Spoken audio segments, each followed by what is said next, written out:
Test.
All right, I've got 6:30, so we will reconvene our board meeting. We're going to start with a public hearing regarding Board Policy 6400, parental involvement, and 6410, Title I, parental involvement.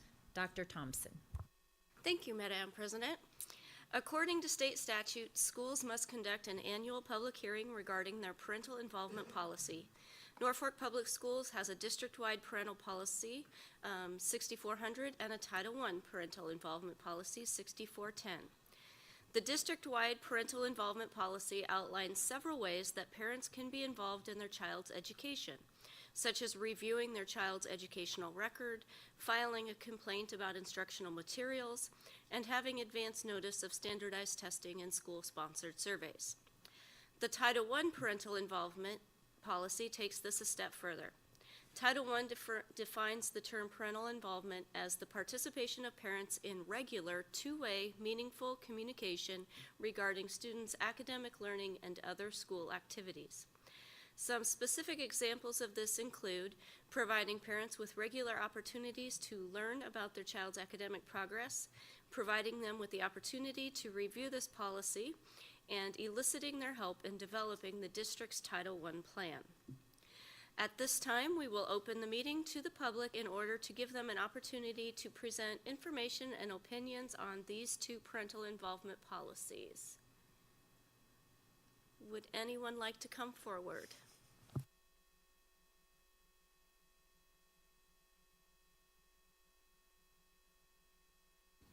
If there are no questions or concerns, we will reaffirm these policies later tonight. Please stand and join us in reciting the Pledge of Allegiance.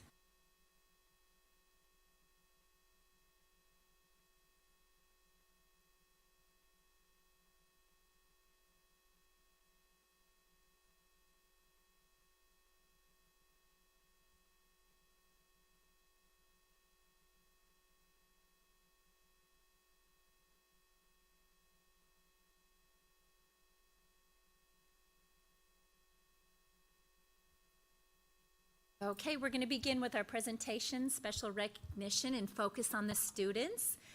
Mrs. Robinson from the junior high is going to introduce us to the junior high life students. All right, I would like to introduce you to a very special group of students, and we'll let their teacher come up in just a second. These are our junior high life students, and they're going to be talking to you about some things that they're learning in their class that they apply to their everyday life, and they're going to explain that to you with their expected and unexpected behavior. So, Mrs. Berryman? Good evening. This is my Berryman's bunch, as we call them. This is a mixture of Mrs. Keeler's class and my class as well, and they will be happy to introduce themselves and get started. So here we go. So you're going to start right about, remember you have to face this way. You guys face this way. Okay. Remember, like we practiced, get in your right order. You got to get in your order.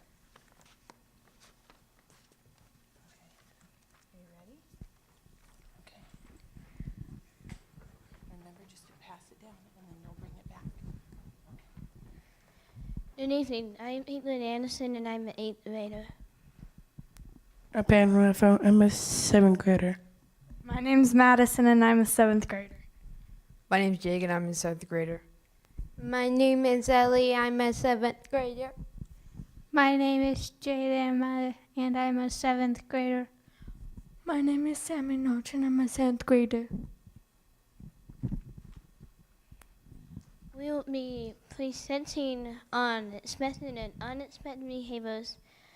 We have been learning and practicing all school year. We would like your participation to make sure you all know expected and unexpected behaviors.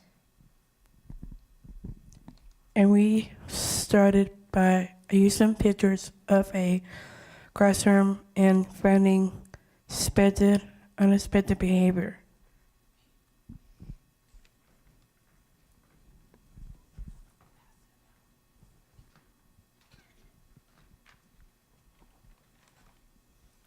Expected behavior is a behavior that most people do in a certain place or a certain situation. Unexpected behavior is the opposite. It's behavior that most people wouldn't do in a situation and isn't expected. Expected and unexpected behaviors are sort of the rules about a situation or place.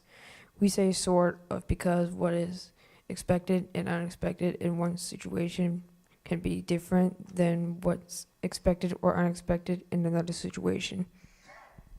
Let's practice. Pouting or quitting if you are losing. Is that unexpected or expected?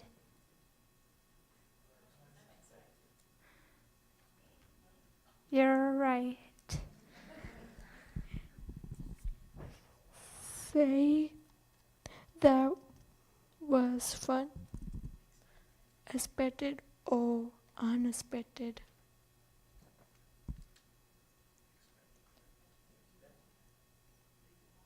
You're right. To who? Hannah is crying because her friend is moving. Is this behavior expected or unexpected?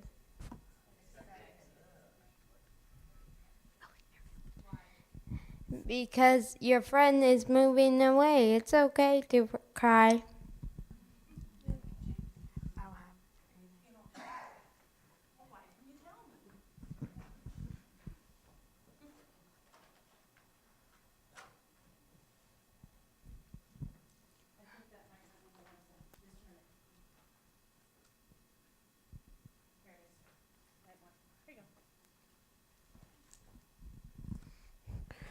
How would you feel if someone was sitting in the aisle at the grocery store?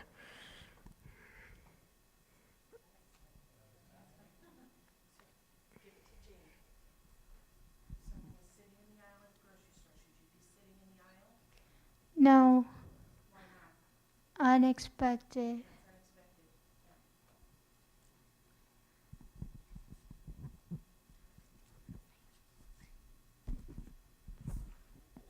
Cameron is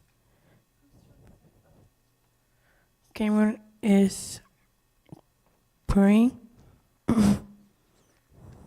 Is pulling is pouring all the items of the purchase shelf at the grocery store. shelf at the grocery store. Unexpected behavior. Is that expected or unexpected? Unexpected or unexpected. That's right. Why shouldn't you do that? No. No, you shouldn't do that, should you? No.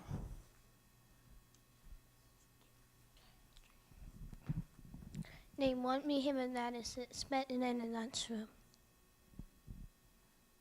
Pick somebody. Raise your hand and she'll pick on you. No, but read it again, Kate. Name one behavior that is expected in the lunchroom.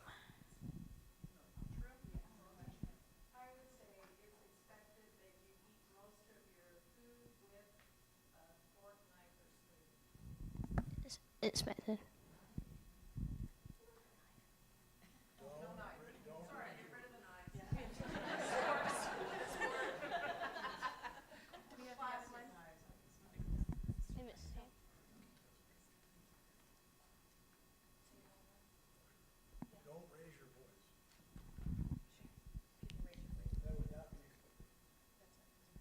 Expected.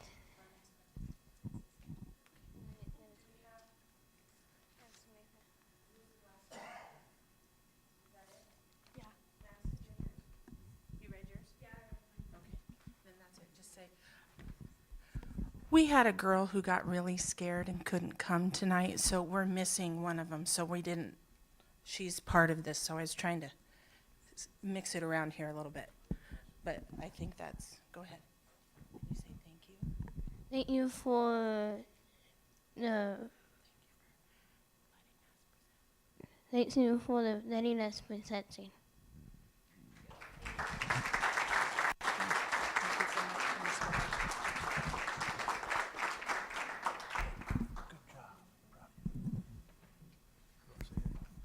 All right. Thank you so much to our junior high life students. They did such a good job. They are such an important part in our building and making sure that they share their expected and unexpected behaviors. And this took a lot of work for them to come. And there they go with their high fives. If you'd like to give them a high five on their way out the door. Thank you again for having our junior high life students come to your board meeting. Nice job. Off to the high school. Okay. Good job, guys. Nice job. Nice job. Thank you. Yeah. Good job. You did awesome. Nice job. Nice job. Way to go.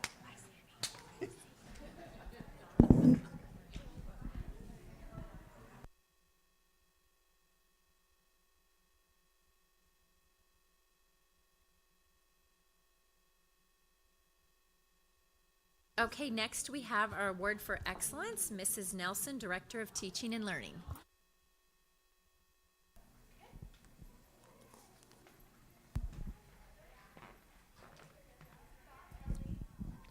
Well, as no surprise to I think many of us, our two award winners this month are Matthew Arns and Pat Wolf. So you guys can come on up. Originally nominated from Jefferson, but there's a lot of echoing in a lot of these statements as well. Am I reading? Are you reading? We're taking turns. Okay. I'll start first. Well, these men work extremely hard at making all technology work. They work so efficiently to fix problems no matter the time of day. They have it fixed in a minute or the same day. They are both amazingly knowledgeable in their field, especially where may be fear from other employees with the same area. Matthew and Pat are personable and make time to put things in terms we can understand. They are both resourceful by sending out messages to pertain to most staff. We would be lost without both of you. Last week I did, that sounds like something maybe. Last week, I did a big no-no on my computer. Thanks, Pat, for fixing it so quickly. You are amazing. Pat, Matthew, my superheroes. Matthew are my superheroes. I can always count on them coming to my rescue and fixing my problem in a very short time. They're extremely knowledgeable and always willing to help. I would not be able to function without my computer or smartboard working correctly. They are both deserving of this award. Pat and Matthew are always there to answer questions and troubleshoot any computer or technology issue. For example, I sent out an email with the expectation of an email response. Instead of an email response, they headed over to Jefferson that very same day and stayed until they solved the problem. I believe they both deserve the award for excellence for putting up with my students and technology needs first. For putting student technology needs first. I am so grateful to know that if I contact Matthew or Pat, they are available to respond in a reasonable amount of time. With so much technology access at Jefferson, I am confident that they are always available to help. Where to even begin? Anytime I have a question or problem with schools, computers, or technology, they're quick to answer. Sometimes I think a simple email response will get me by, but then they show up in the building to troubleshoot the problem in person. They are so gracious when walking through the halls and another person grabs them to ask a question. I know they are extremely busy and on a tight schedule, yet they take the time to help the staff member as well. These two are truly amazing and underappreciated. Our school and district would be lost without them. I have been very impressed with the quick response from these two gentlemen when issues arise with various laptops, student computer, Chromebooks, and smartboards. We know that Jefferson is not the only building in the district they serve, but with their quick attention to us, it sure feels like it. Matthew has been my go-to guy for my desktops and laptops on numerous occasions. The speed at which he responds to my questions and hardware problems is amazing. His problem-solving knowledge has helped me make many deadlines over the years, and we're very fortunate to have such a tech-savvy professional employed in our district. I am so appreciative of both Matthew and Pat. They are both so knowledgeable and work tirelessly to make sure that Jefferson and all MPS staff have technology that is effective and efficient. Anytime I have a question or need assistance, both of these professionals come to my rescue. Thank you so much for all that you do. These two are really on top of their game. They have timely answers to questions and are willing to help out when the technology gives us problems. So in summary, the three voices you hear tonight are really echoed across the district from the standpoint of what we really appreciate what you do. So we need to give a big round of applause for these two and all the work they do. You want to say anything? And they have chosen to just email you their responses. Thank you, guys.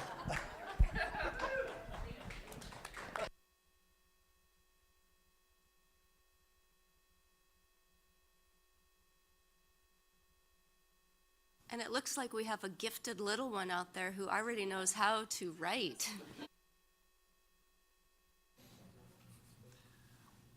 I like that she made her own sign. So nice work there. I would just like to say, I know in my profession, a skilled IT person is invaluable. I'm one of those technologically challenged people that once in a while can mess things up accidentally, but so it's always nice to have somebody to call and get me back on track right away. And so thank you for all you do. And you've had a lot to do based upon the decisions of us to bring so many devices into the school system. So just thank you for all of your hard work. Appreciate it.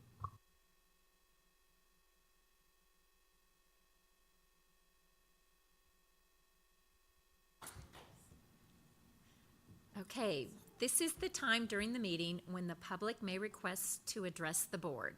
If you wish to comment, we ask that you identify yourself and the topic that you wish to address. Each individual's comments will be limited to 5 minutes. Please note that the board cannot discuss or act upon matters that are not listed on the agenda. Therefore, board members will not respond to your comments or questions. If you wish to request that an item be placed on a future board agenda, you can contact the superintendent or her assistant during normal business hours. Also note that concerns related to school personnel need to be addressed to the superintendent using the approved district protocol. I would also like to add that if you do not plan on staying for the rest of the meeting, they also use this time for family and friends to exit if you don't want. You're more than welcome to stay the rest of the evening, but if you'd like to leave.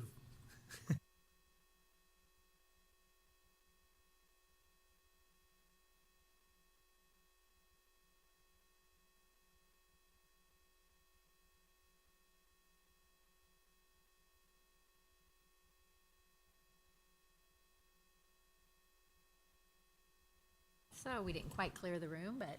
Mrs. Robinson, one of the more engaging segments is coming up. It is Mr. Robinson's. Next up, we have Mr. Robinson, Finance and Facilities Report. Thank you, Madam President. The total amount of claims to be approved in the consent agenda for the month of May by specific funds are as follows. General Fund, $283,254.48. Nutrition Fund, $205,514.38. The Cooperative Fund of $6,257.90. Depreciation Fund, $3,625. Our Special Building Fund, $193,949.96. QC Puff, $67,328.75. Employee Benefit Fund, $1,544. The Bond Fund, $105,355. And Student Fee Fund, $1,191.12. The total amount of claims for April in the Activities Fund was $123,840.82. All of these claims were reviewed earlier today by our Finance and Facility Committee. The overall expenditures of the district are staying within budget after 3 full quarters. I do anticipate the fourth quarter of this fiscal year will be strong for us as well, which will allow the district to carry its strong fiscal health into 17-18. Thank you. Teaching and learning report, Mrs. Nelson. Thank you, Madam President. In the area of curriculum, Math and Visions program materials are ordered and training has been set. The pilot group of teachers have agreed to work with me this summer to help us bridge the beginning implementation. After May training, we'll monitor teachers' confidence, and then we'll try to create resources and guidance to assist them. Teaching and Learning Department is cleaning up final details regarding the English Language Arts program, particularly the writing piece, so that we can give a strong focus to math next year. I have viewed and will view more content presentations at PLC to see what progress is made throughout the year. It gives me a good indication of which areas may need some assistance the following year. And I'm in the midst of planning next year's PLC schedule and staff's training. In the area of technology, the technology department has worked very hard to get their teacher laptops out, so this summer can be a focus on getting new equipment ready for the next school year and cleaning up old equipment. In the category of assessment, compliments go out to the senior high, especially Jason Settles, for his planning and organization that went into the first Nebraska required ACT for juniors. There was a steep learning curve with this process, and the senior high handled it very strategically. They coordinated efforts with Northeast Community College to use the Lifelong Learning Center. This opened the door for students to be able to eat on campus and get campus tours at the completion of testing. What could have been very disruptive to the school day was actually flipped into a great educational experience for our students. And the NISA window has just closed on Friday, and we had our typical operational glitches, but nothing that couldn't be solved this year. However, the high mobility of students during the window became a challenge bigger than most years. And two, something I don't have written on the report, the State Department of Education has chosen a different company to go with to provide the measurement for state testing and accountability. It'll be the same company that does our MAP testing, that we do MAP testing in the fall and the spring. That same company will assist us with our state testing as well. I do not know a whole lot of details about it. In fact, I attend a meeting in Lincoln tomorrow, and hopefully we'll get some more information. Are there any questions I can answer? Okay, thank you. Thank you, Mrs. Nelson. Next, we have the Student Services Report. Mrs. Lurie. Thank you, Madam President. April 26th, the Special Education Leadership Team met with ESU 8 to discuss our progress on the Targeted Improvement Plan developed to address vocabulary with our students. This summer, we'll be meeting to discuss the results of the spring MAP testing to provide feedback on our goal. May 3rd, we held our District Special Education Department PLC, and the staff completed a survey to help us determine areas we would like to strengthen through professional development. Our results from the ELPA have been shared. The ELL teachers are looking through the results and determining areas of focus for instruction needed for continual growth. Our Johnson O'Malley Native American Awards Banquet will be held on Thursday, May 25th at Ponca Tribe of Nebraska, beginning at 5 p.m. Some other important dates to remember is May 21st is graduation, May 24th is the last day of school for students, and May 25th is the last teacher workday and staff checkout. Any questions? Thank you. Thank you, Mrs. Lurie. Can't believe it's already the end. Wow. Next, we'll have Human Resources and Accreditation Report. Mike Hart. Thank you, Madam President. Let's start with school safety. Over the summer, we'll be updating our district safety protocols to more closely align with all of the new NDE safety standards that came out last June. Included in these updates, we'll be refining our standard response protocols and crisis management plans.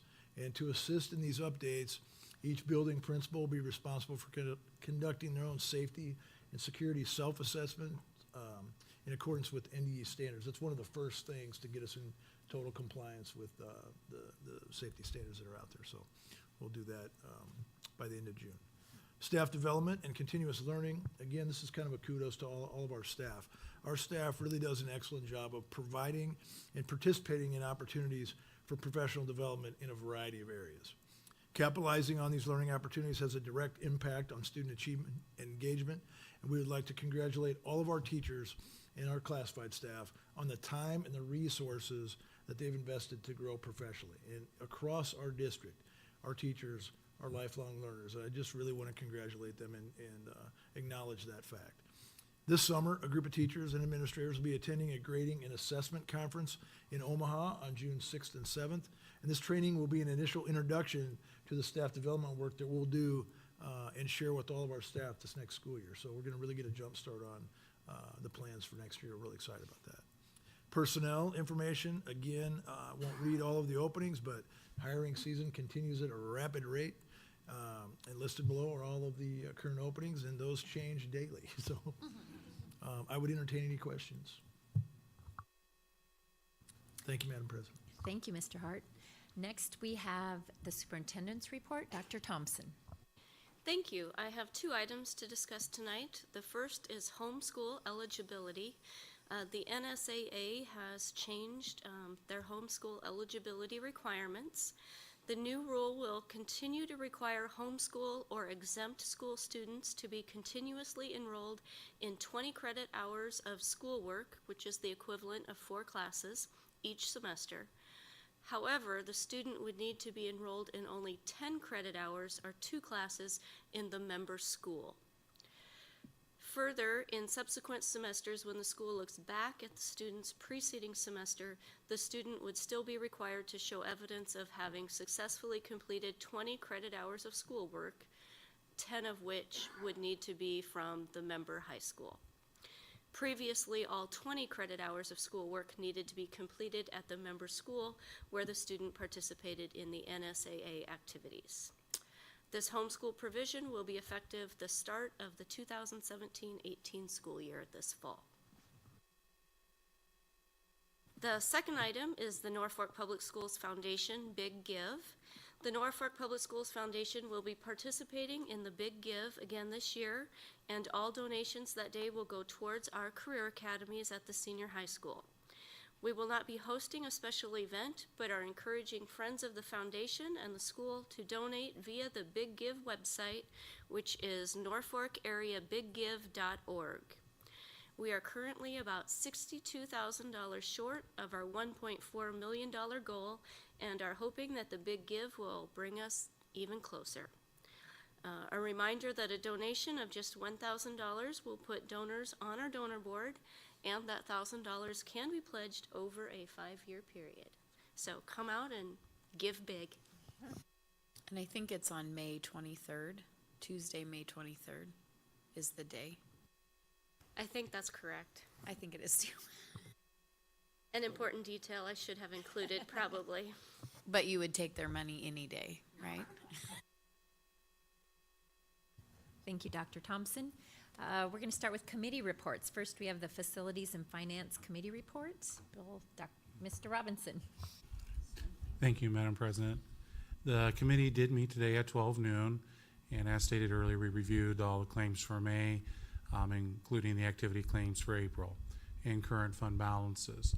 The following items we discussed gave an update on facilities, in particular with the Career Academy project, the access drive at the middle school, which we discussed in more depth during our study session, moving Unified Bowling from its pilot status, and then updates from the NASBO State Conference that I attended a couple weeks ago in NASBO's, the State Association of Business Officials.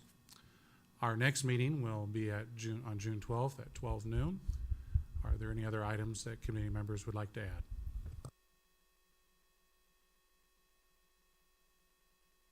Thank you, Mr. Robinson. Next, we have the Policy Committee report. Dr. Thompson. Thank you. The Policy Committee reviewed the following policies electronically: 6400 parental involvement, 6410 Title I parental involvement, 5008 attendance, 5415 anti-bullying, 3240 business operations / safety, 3571 meal charges, and 5417 wellness committee. The Policy Committee recommends that policies 6400 and 6410 related to parental involvement be reaffirmed as they are written currently. but that policy 5008 be amended slightly in order to reduce confusion. Policies 5415, 3240, and 3571 are being amended significantly based upon changes to federal regulations. The proposed language is based upon Perry Law Firm's recommendation. Our District Wellness Committee is still in the process of reviewing Policy 5417, and our District Safety Committee is in the process of reviewing Policy 3240, so additional changes to those policies may be made between first and second readings. Are there any questions about those policies? Okay, thank you. Next is the Activities Committee report. Dr. Thompson. Thank you. The Activities Committee met at noon on April 24th.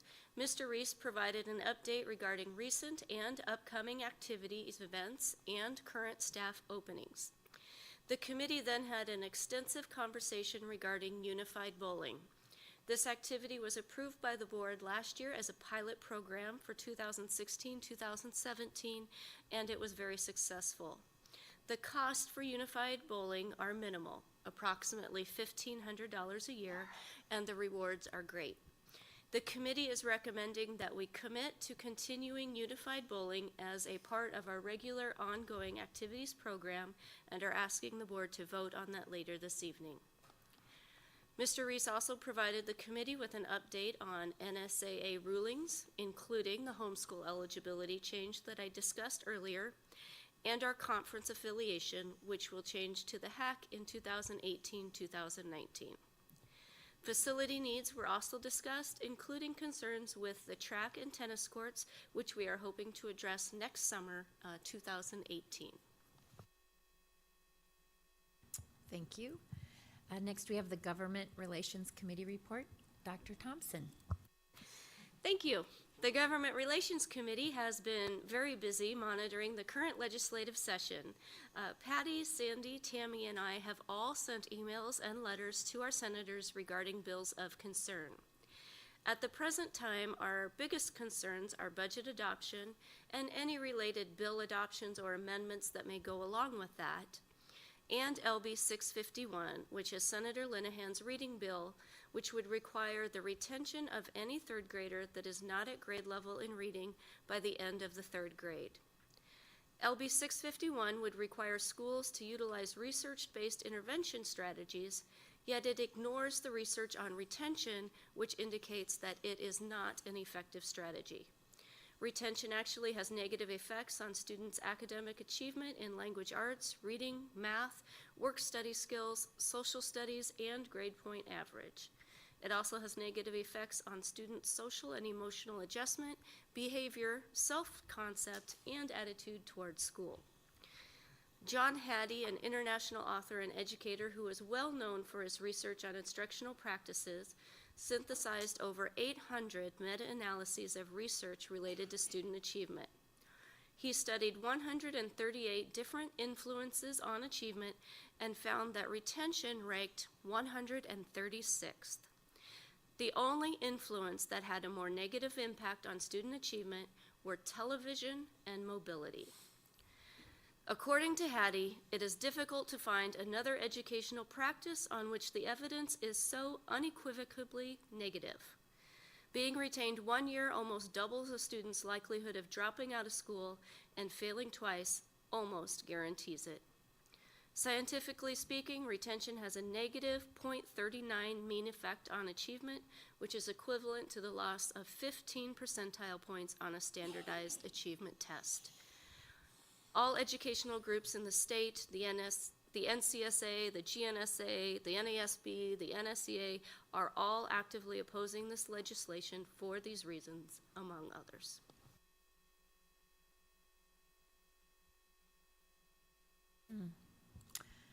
Okay. That's just such a... Okay, minutes of committee meetings. The minutes from the May 2nd, 2017 Nurses and Student Health Fund meetings are attached.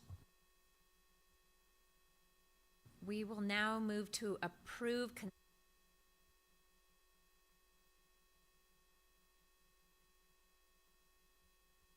Okay, minutes from April 10, 2017 are attached.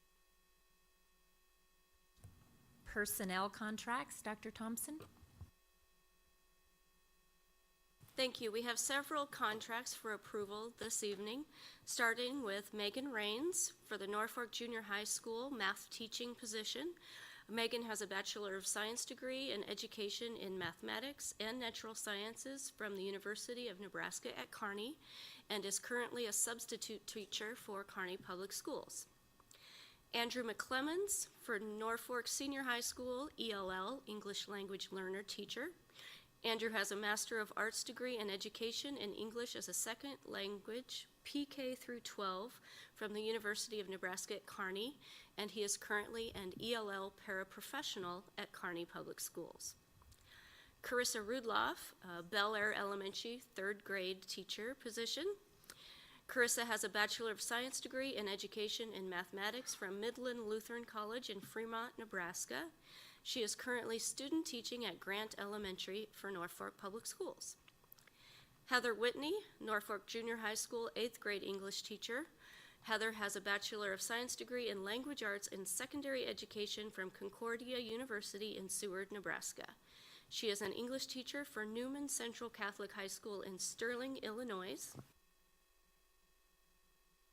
Robin Datillo, Norfolk Public Schools District School Psychologist.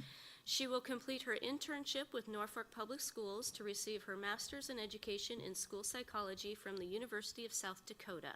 She is currently a full-time student. And Derek Siegelschlack, Norfolk Middle School Physical Education Teacher. Derek has a Bachelor of Science degree in Elementary Education, K-8, and Coaching 712 from Wayne State College in Nebraska. He is currently a substitute teacher for Norfolk Public Schools.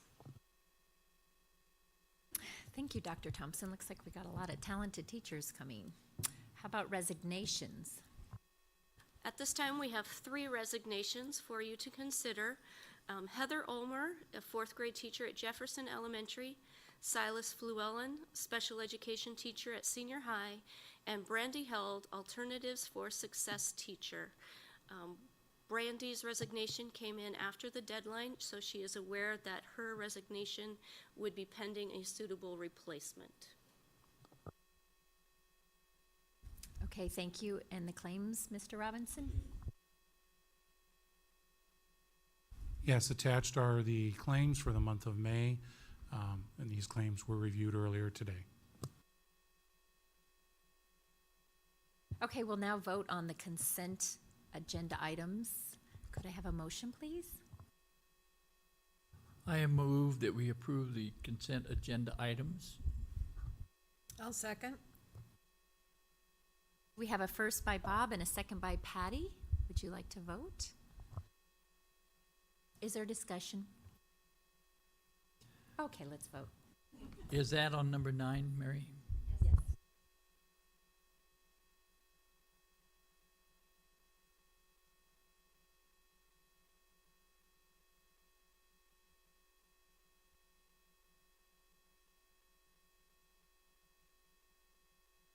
Motion carried, 5-0. Thank you.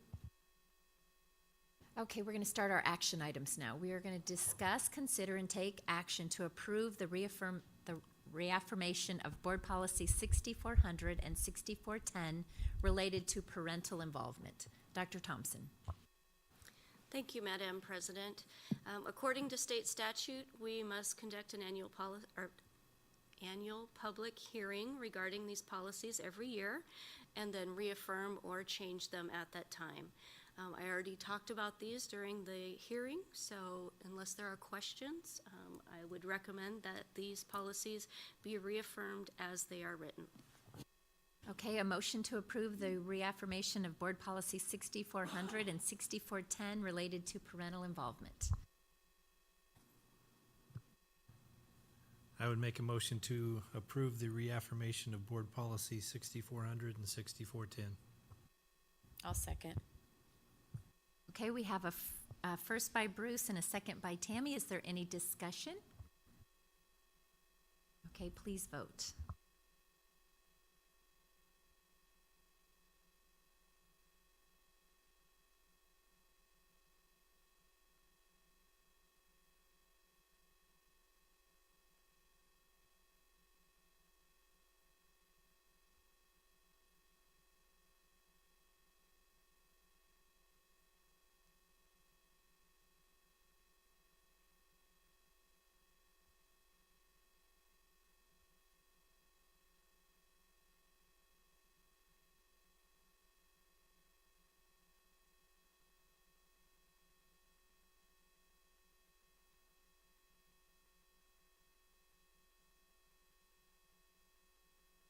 Motion carried 5-0.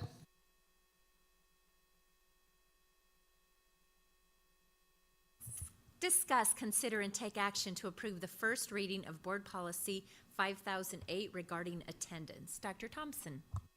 Thank you. State law requires that we review our attendance policy 5008 annually. It outlines the types of absences that can be excused, the age for mandatory attendance, which is 6 through 18, the procedures for early withdrawal, and our requirements for reporting excessive absenteeism to the county attorney. The policy committee is recommending a slight change to the language in this policy to make it easier to understand, but our overall procedures will not change as a result. Thank you. Could I have a motion to reaffirm Board Policy 5008 regarding attendance? I make a motion to reaffirm Board Policy 5008 regarding attendance. I will second that motion. Okay, I have a motion by Patty and a second by Bob. Is there any discussion? Okay, please vote.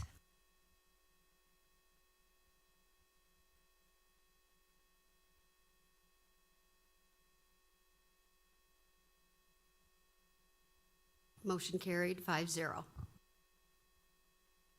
Thank you, Mary. We're now going to discuss, consider, and take action to reaffirm Board Policy 5415 regarding anti-bullying. Dr. Thompson. Thank you. State law also requires that we review our anti-bullying policy 5415 annually.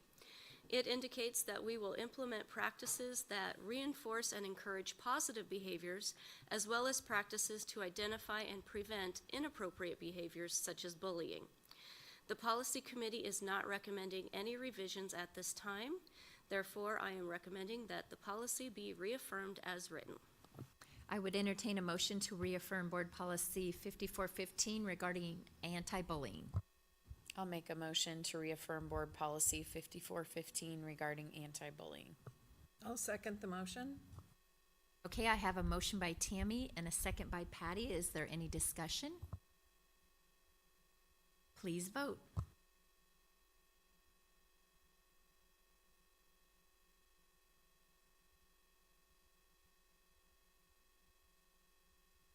Motion carried 5-0. Thank you, Mary. Now we're going to discuss, consider, and take action to approve the second and final reading of the policies in Series 9000 related to the bylaws of the board. Dr. Thompson. Thank you. No changes have been made to the policies in this section since their first reading last month. Could I have a motion to approve the second and final reading of the policies in Series 9000 related to the bylaws of the board? I make a motion we approve the second final reading of policies in Series 9000 as they were related to the bylaws of the board. I'll second. Thank you. I have a motion by Bob and a second by Tammy. Is there any discussion? Please vote.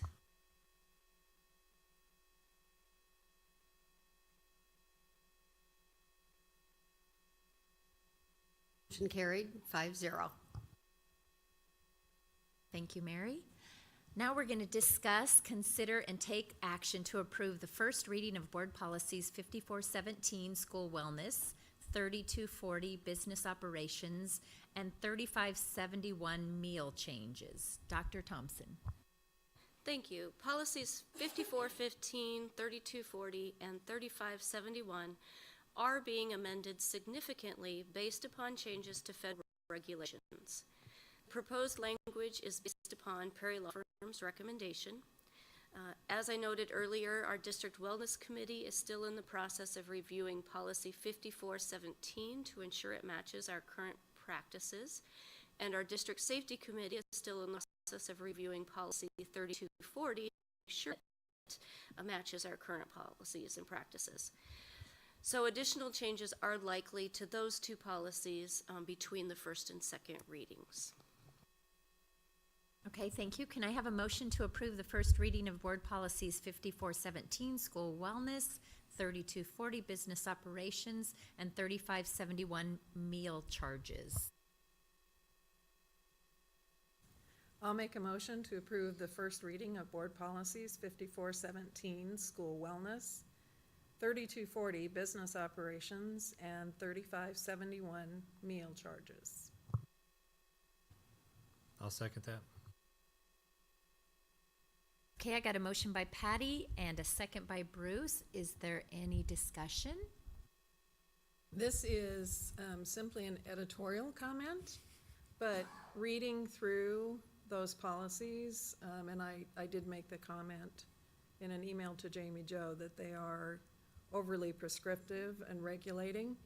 I mean, that's not anything that we have any control over, but it was frustrating reading through them because so many of the things in there really should be an administrative rule. Can I ask, it noted federal regulation changes are driving these changes here? Yes, all three of these are based on federal changes. The meal charges is a brand new requirement. Actually, most of the safety changes are probably due to state changes. And then obviously the school wellness is based on federal changes. And the school wellness policy particularly is very prescriptive. The safety changes in policy 3240, I assume the red text is all new. That's what I was assuming when I looked at it. That's correct. And so am I correct in that it indicates there'll be community member participation in this effort, which seems also quite extensive? That is correct. There are community members to be involved in both the safety committee and the wellness committee. Is that true now or no? There are one community member on the wellness committee and I believe one on the safety committee as well. On the safety committee, we also try and involve local law enforcement, fire department, people like that that would be involved in any emergency management type situation, people that have good knowledge of safety. And when we look at second reading, you'd indicated there may be more changes. Will you kind of flag that for us so we know to look through it closely for those? Or? Absolutely. I can highlight them in yellow or something like that so you'll know what they are. Okay, I have a motion from Patty and a second from Bruce. We've had discussion. Please vote.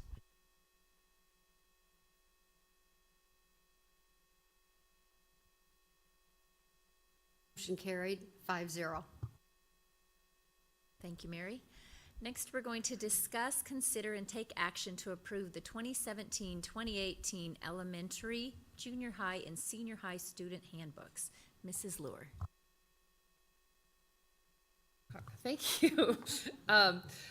Yes, Madam President, where 2017-18 student handbooks for elementary, junior high, and senior high were attached for review. The middle school handbook was approved last month due to the printing deadlines that we had there. I do need to add that the elementary, due to Envisions, needed some expo markers added to their supply list, but that came in after I sent it to you. So rather than going back and forth with you, I'm just asking you to accept that we'll be adding markers to this elementary list, school supply list. Were there any questions on the handbooks? I do have one question, and it's really more, Mary, just a curiosity question. Reading through this was the high school handbook, and I think it's information on maybe page 12, so let me find it here real quickly. That'd be great. You don't have it memorized? Not quite. Is that the social? No, it is, it's loss of credit.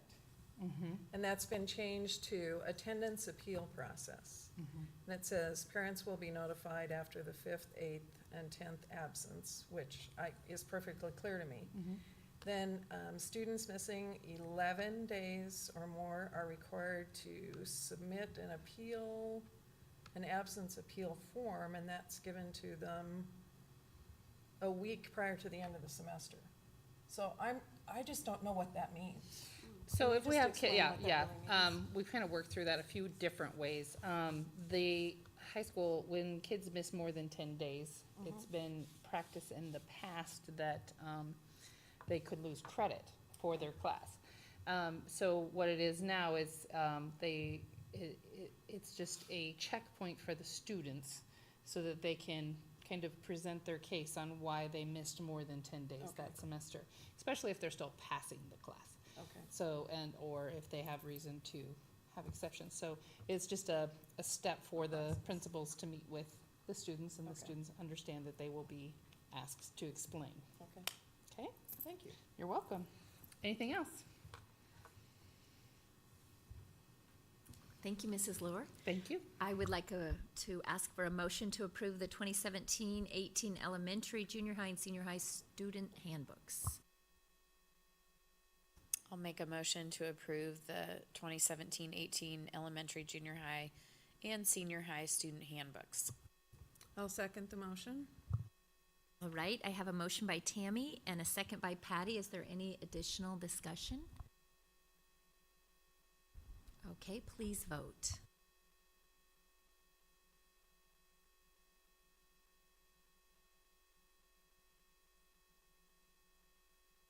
Motion carried, 5-0. Thank you, Mary. Next, we're going to discuss, consider, and take action regarding Alyssa Jensen's request to waive the application deadline for early entrance to kindergarten assessment.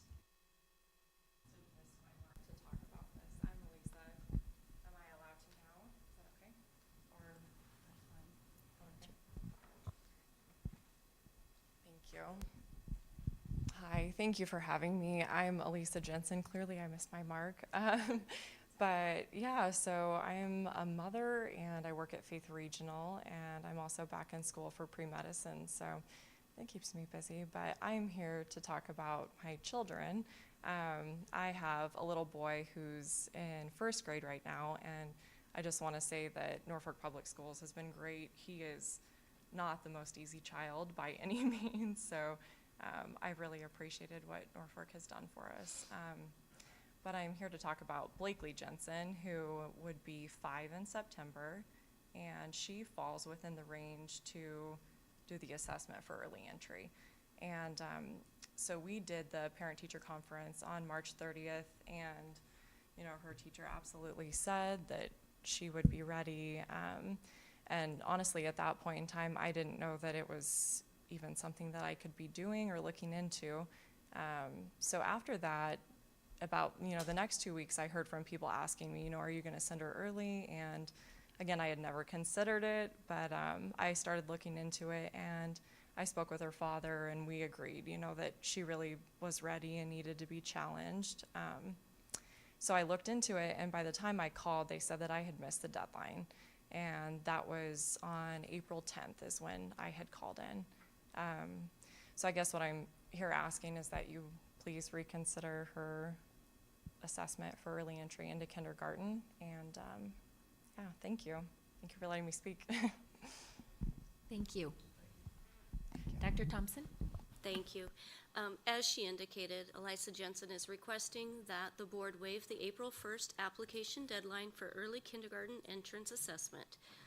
April 1st is set by Board Policy 5001, admission requirements. That date was chosen as the deadline because it allows us to conduct the necessary assessments in time for the student to attend kindergarten roundup if he or she meets the requirements. Obviously, it would not be possible for Elisa's daughter, Blakely, to attend kindergarten roundup at this time, but it would be possible to complete the assessment in time for her to start kindergarten in August if the results of that assessment determined that she was eligible. I feel you have 3 options to consider. One is to confirm board policy as it is written and not waive the deadline. A second is to suspend current board policy pending revision by the policy committee. That revision could include changing the deadline date or providing the superintendent the option to waive the deadline for extenuating circumstances. And the third option would be to suspend current board policy pending advertisement of the deadline date. After I received Elisa's request, I went looking to see where we had the date advertised, and it is only noted in board policy and in the application packet, so it is not very easy to find currently.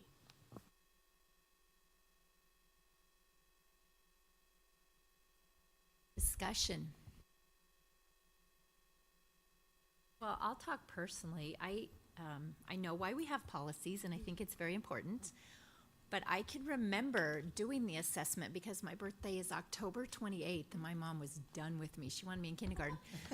I remember taking that test to get in, and I would have been so bored had I been home. So I think there's times when my mom, I don't know that there was a date, back then, where now I think we are more structured in what we do. But it worked out really great. So I think that I think a mom usually knows if you're assessed, but I do know we have policy for a reason. So how about being on the fence on that one? And I did read the policy, but can I ask, just to make sure I didn't miss it, there's no exception for you as a superintendent to make a decision outside of this policy? No, at this point, there is not. I think that is a revision that we could consider. In this particular instance, we got the request on April 10th. Our board meeting was April 8th, so we had to wait a whole nother month before we could make a decision. We could have had the testing done in that amount of time if I had the opportunity to make an exception. Typically, I do not like waiving or suspending board policies, but there may be some reasons to do that in this case. If that is decided, I just request that you provide me with some direction regarding either changing the policy or advertising the deadline, that sort of thing. Is this the first instance this has ever been asked? Yes, we get several requests for assessment every year, but this is the first time that the deadline has been missed. And I think the fact that you noted it was hard to find the deadline, to me, might make this an exception worth considering. Maybe we have a due diligence to put that out there better. But again, I'm not very familiar with this process, so I'm glad you asked if this has ever happened before. It sounds like it's not, so people must have found it somehow.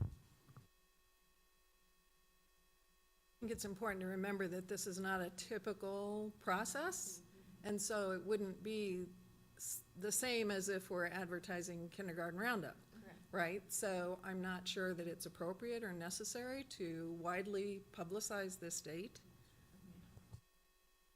And at the same time, I think about, as we look at his influx of people moving here, so what do we do there? Do we make circumstances extenuating? I mean, we've got to look beyond just one instance, I think, as we look at our policy. Can you explain, Sandy? I missed, I guess, what your point was. Like if with the somebody influx of moved into people. a community and their job brought them here on April 15th and they wanted to, have their child assessed, I think we need to look beyond, where we are today, and there could be other cases. Sorry. Well, go ahead. Go ahead. I think that board policy is important to have. It really provides direction and clarity to not only the Board of Education, the staff, and the community. And it's, to me, as critical as we can to follow those things.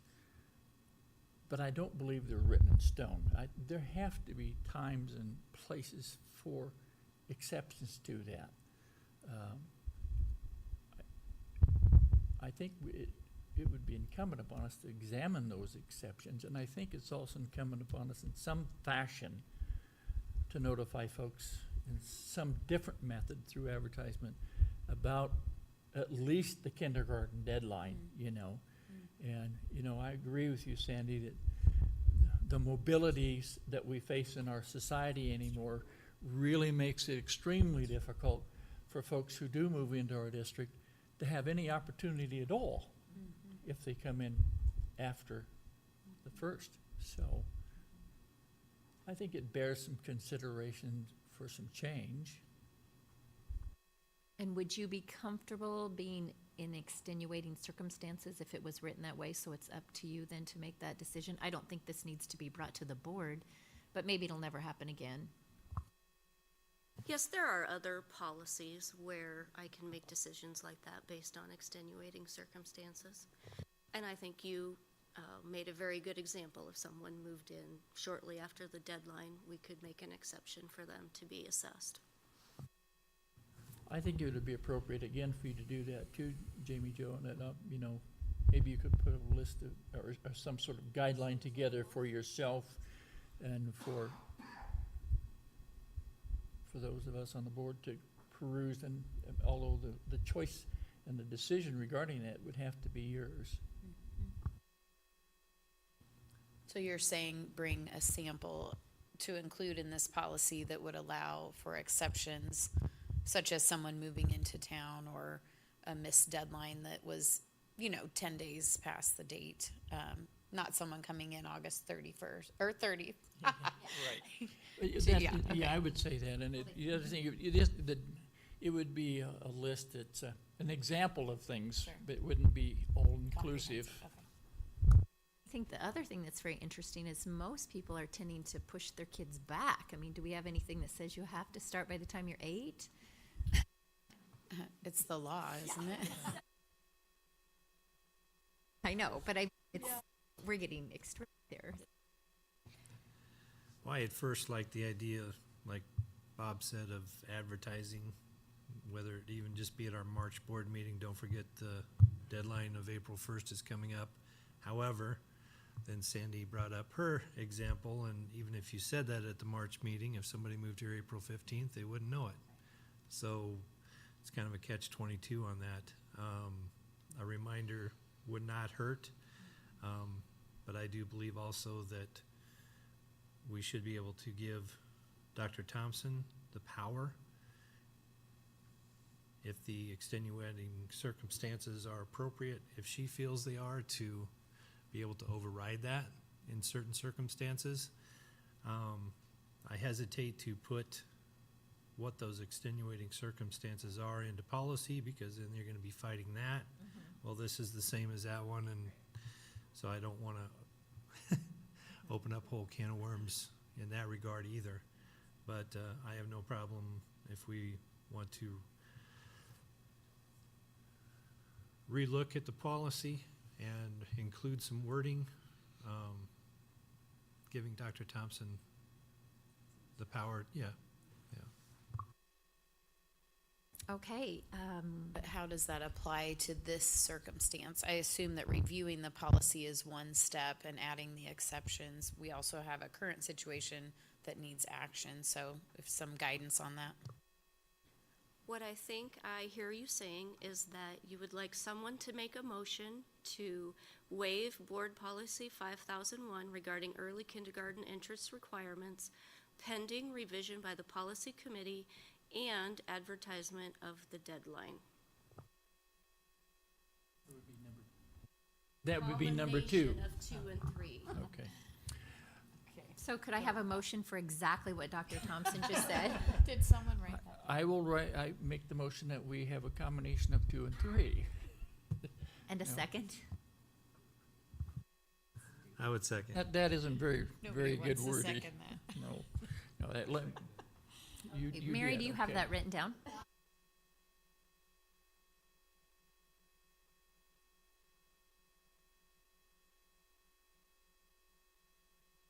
Pending revision of the board policy, and what was the last part?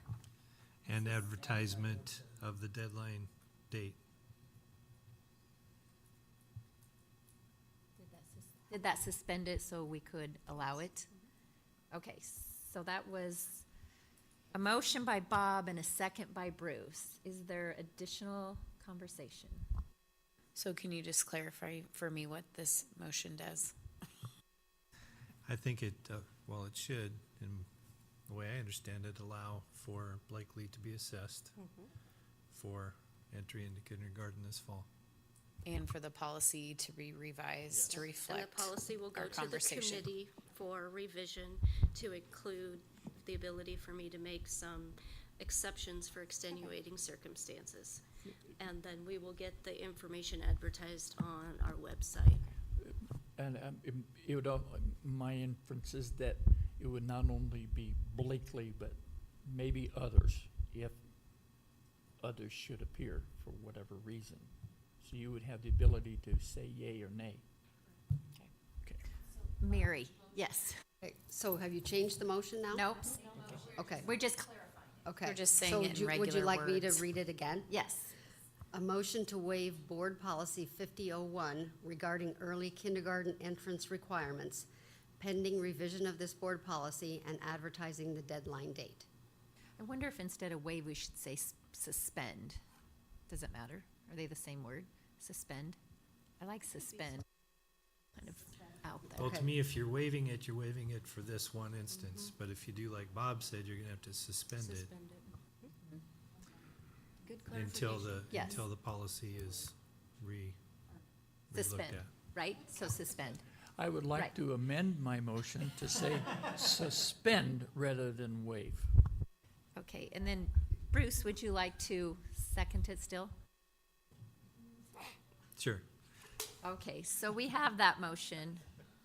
So the pending does not mean that the revision has to be done first before No, the it's just gonna, assessment. it's just Okay. gonna come back to the policy committee in a timely manner, but it allows her to begin her assessment. Okay, please vote.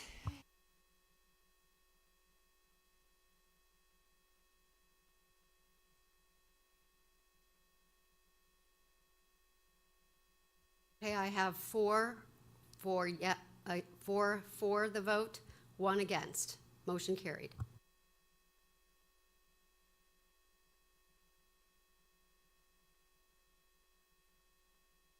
Thank you, Mary. We are going to now discuss, consider, and take action to approve unified bowling as a senior high activity. Mrs. Lure. I don't think I knew this one. Okay, Activities Committee had an extensive conversation regarding unified bowling. This activity was approved as a pilot program for 2016-17 and was very successful. The costs of this program are minimal, approximately $1,500 per year, and the rewards are great. The committee is recommending that we commit to continuing unified bowling as part of our regular ongoing activities program. Thank you, Mrs. Lure. We did have extensive conversation at the Activities Committee, and it was all very positive, and there was even a little video that was made that if you didn't see, it was wonderful. So I do think that unified bowling is an awesome option for us. Is there other discussion before we go to motion? I think we were careful about considering additional costs in times of budget concerns. But as you note here, that it was $1,500 a year for probably a lot more impact than $1,500 a year. Thanks in large part to our partnership with King's Lanes, who made a wonderful in-kind donation of the lanes and the shoes and the bowling balls. That's what they're called. So yeah, I feel like we did think through that very carefully and thoughtfully, and don't take adding costs lightly, but it seemed like this was a lot of bang for the buck. And I attended that unified bowling as well as many of you, and it was just so well received. And yes, King's Lanes was so hospitable. It was great. Well, we currently have this money in the budget. We are already budgeting for this activity. So it's not like we're adding any additional dollars to the budget. We're just making this activity become a regular part of our program rather than just a pilot program. Okay, could I have a motion to approve unified bowling as a senior high activity? I will make a motion to approve unified bowling as a senior high activity. I will second that motion. Okay, I have a motion by Bruce and a second by Bob. Any additional discussion? Please vote.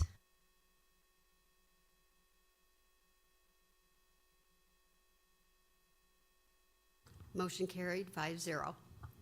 Thank you, Mary. Thank you. Next, we're going to discuss, consider, and take action to let bids for the paving of an additional driveway at the middle school. Dr. Thompson and Mr. Robinson. Thank you. As discussed during our study session, I am recommending that we add a driveway at the middle school from our current parking lot south to Georgia Avenue. We have been working with the city for many months, and all parties agree that this would help with our current traffic and safety issues before and after school at the middle school. Our hope is to complete this project over the summer so that we can provide relief for that site beginning with the start of the 2017-18 school year. Special building funds would be used to fund the project. I think that is a very appropriate and necessary expenditure, and I want to thank the city for working with us to improve safety around our schools. They have also agreed to study the timing of the crosswalk at First and Benjamin to see if that needs to be extended, and to look at a motion-centered light at 6th and Paswalk to assist with safety at the junior high, and to add a crosswalk from door 16 of the senior high to the parking lot on the west side of the street. That would require additional paving on our part, and that expense would be funded via our depreciation budget. So we're not just looking at the middle school when we look at safety and traffic, but that is the one that would require a large expenditure, which is why I'm bringing that forward for your approval. I would like to see if somebody would entertain a motion to approve the letting of bids for the paving of an additional driveway at the middle school. I'll make a motion to approve the letting of bids for the paving of the driveway at the middle school. I will second that motion. Okay, I have a motion by Tammy and a second by Bob. Is there discussion? Yeah, I would just like to say thank you for your concerted effort to work with the city to really improve the safety of our students. That's really important, so thank you for everything you've done. And certainly this driveway will ease the congestion and make many people happy who are dropping off children at the middle school and picking them up. I would echo what Patty said. I think it was nice to see the partnership with the school and the city to come to some solutions to benefit everyone involved. So thank you to all who worked on that. It should be a great help. Being in law enforcement, I never understood road rage until I took my kids to the middle school. So yes, it should be a great benefit to them. Okay, we have a motion by Tammy and a second by Bob. We already had discussion. Please vote.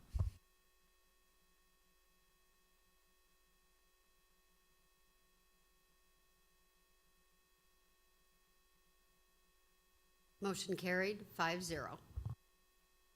Thank you. We are now going to discuss, consider, and take action to accept the resignation of Teresa Farnick and approve her resignation agreement. Dr. Thompson. Thank you. An agreement has been reached with Teresa Farnick regarding her resignation. That agreement was attached for you to review. I would request that the board accept her resignation and approve the attached resignation agreement. Could I entertain a motion to accept the resignation of Tammy Farnick and approve her resignation agreement? Teresa, sorry. I make a motion to accept the resignation of Teresa Farnick and approve her resignation agreement. I'll second. Okay, I have a motion by Patty and a second by Tammy to accept the resignation of Teresa Farnick. Is there any discussion? Please vote.